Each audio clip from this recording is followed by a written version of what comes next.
नमो बुद्धाय दोस्तों। परम पावन दलाई लामा जी ने प्रवचन के दूसरे दिन जब उन्होंने आर्य अवलोकितेश्वर जो महाकारुणिक अवलोकितेश्वर का अभिषेक प्रदान किया, तो उसके उपरांत परम पावन जी ने जो बहुत ही महत्वपूर्ण आज हमारे युवा पीढ़ी के लिए जो संदेश दिया, उन्होंने कहा कि जो युवा पीढ़ी है वो नशे में पड़ रही है। तो नशे में नहीं पड़ना चाहिए, क्योंकि नशे की और जो जो आदत है वो शुरुआत में तो बहुत अच्छी लग सकती है, थोड़ा बहुत आपको आराम हो सकता है, लाभ हो सकता है। अगर दीर्घकालिक उसके परिणाम देखें तो वो बहुत ज़्यादा हानिकारक होते हैं। उससे आपके परिवार को, आपके मित्रों को, सभी को बहुत ज़्यादा नुकसान होता है और अपने जीवन को नुकसान आप कर लेते हैं। वास्तव में एक सच्ची सुख की अगर कामना करते हैं तो उसके लिए बोधचित्त का अभ्यास करना चाहिए, शून्यता का अभ्यास करना चाहिए।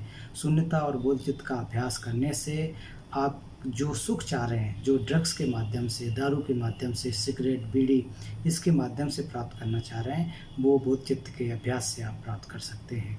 और ये जो सुख है, जो बीड़ी, सिगरेट और धूम्रपान का या फिर नशीले पदार्थों का, उससे केवल और केवल थोड़ी देर के लिए इस जीवन के लिए सुख की प्राप्ति हो सकती है। हालांकि नहीं होती है, लेकिन सुख की अनुभूति आपको लग सकता है कि इससे सुख मिल रहा है। अगर उसी के साथ साथ आप करुणा का, बोधचित्त का अगर अभ्यास करते हैं तो वो जन्मों जन्मों तक आपको सुख की तरफ ले जाएंगे, आपको बुद्धत्व प्राप्ति कराने की तरफ ले जाएंगे। तो इसलिए आप सभी लोगों को कोशिश करनी चाहिए।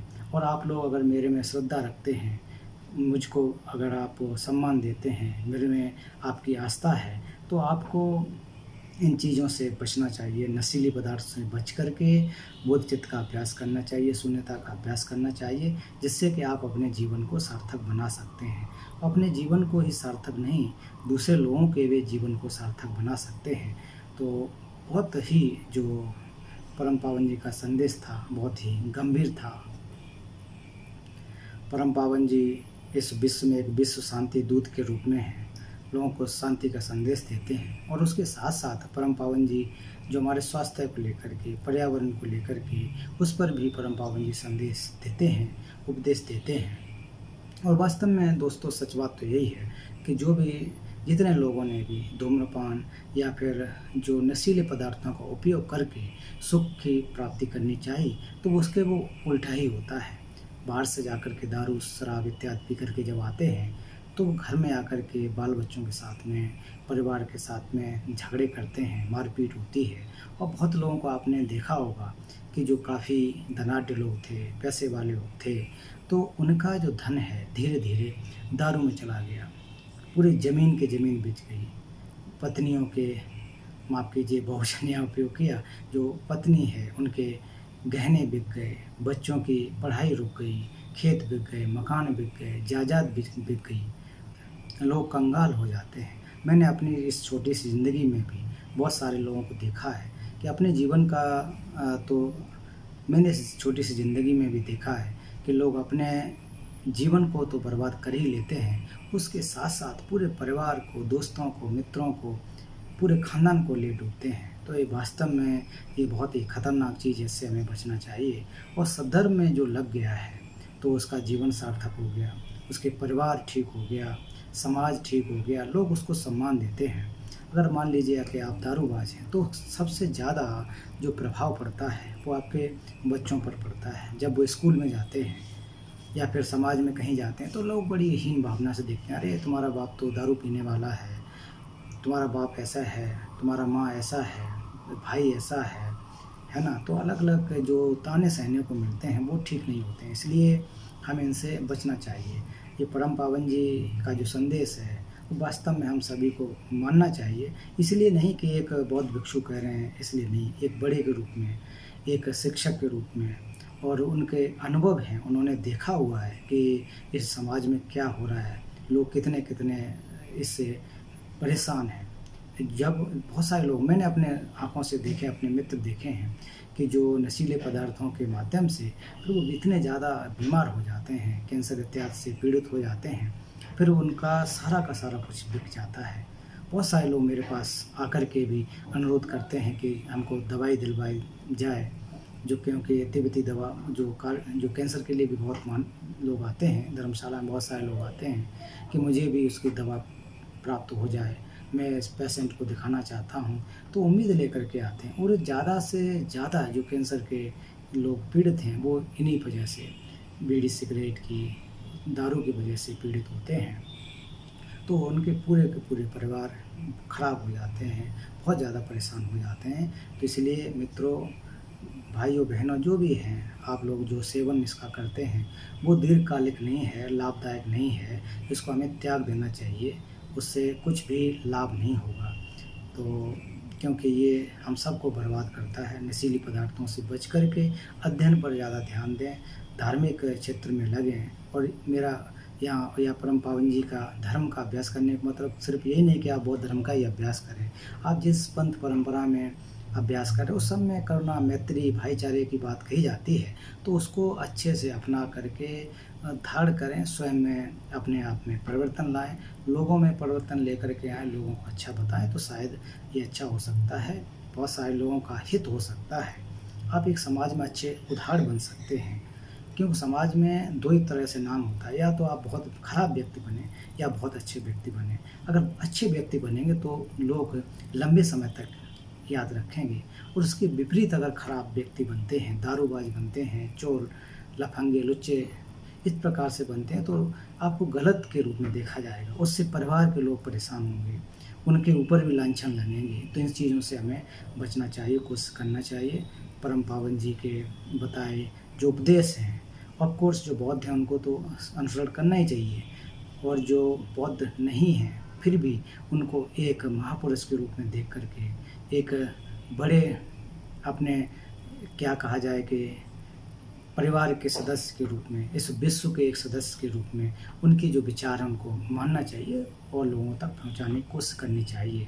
क्योंकि हम सभी लोग की एक मनुष्य की एक आदत होती है, जो हमसे बड़े होते हैं उनसे हम सलाह लेते हैं, उनका कहना मानते हैं। तो इस प्रकार से जो बातें कही गई हैं वो वास्तव में कल का या जो भी उनके उससे पूर्व में या पहले भी जब भी उपदेश देते हैं उनका गंभीरता बहुत ज़्यादा होती है। आप लोग ज़्यादातर जानते हैं कि किस प्रकार से हम चीज़ों को समझ सकें, कैसे सीख सकें, क्योंकि ये जो अच्छा जीवन बनाना है, धर्म का अभ्यास करना, वो इस जीवन का न होकर के जन्मों जन्मों तक होता है।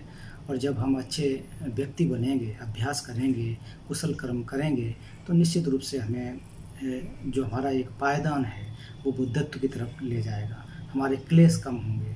अगर हमारे अंदर के क्लेश, राग, द्वेष, मोह सभी नष्ट हो गए, हम शुद्ध हो गए, तो वही एक बोधि का एक स्तर है, वही बोधि है, वही बुद्धत्व है। तो जो हमारे अंदर के सारे क्लेश निकले आते हैं वही बुद्धि होती है, वही बुद्धत्व की भूमि होती है, वो स्टेज होती है। तो हम सभी को प्रयास करना चाहिए, अपने जो भी हैं, जिस भी पंथ परंपरा के बड़े लोग हैं, समझदार पढ़े लिखे लोग, उनका हमें अनुसरण करना चाहिए, उनकी बात को मानना चाहिए।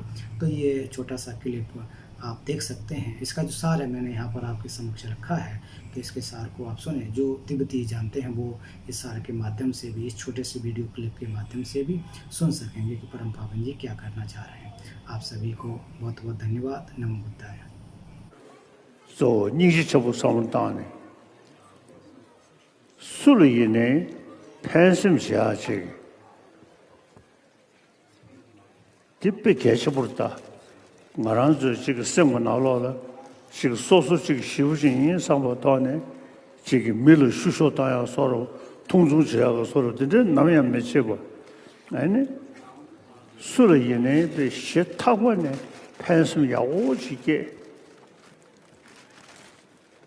애는 말한저 통주를 자샤나 저물리디 관계 미 통주 다 등재지어래 대 삼월로 가서 미치규인 삼배터네 폐승 제거 모두 제 고체 얘기를 고체 매개를 고체 mendrade resini 통중 시험을 전에 야말에 삼월로 서버 삼보 제가 돈에 폐승시 다 애는 삼월로 그십시 스티송도 저 리그기 야와체네 지기 통중시하 서로 최소시하 서로 주는 맞춰 미치규인 삼바 애는 급수 봐봐 자어를 비슷하네 왕시고 마저 배 직주이 삼배토네 애니 지기 판다 자와자와 모도 통주 채수 편시죠 말이 맹면의 샤샤나 밀 통주시야 편의 지금에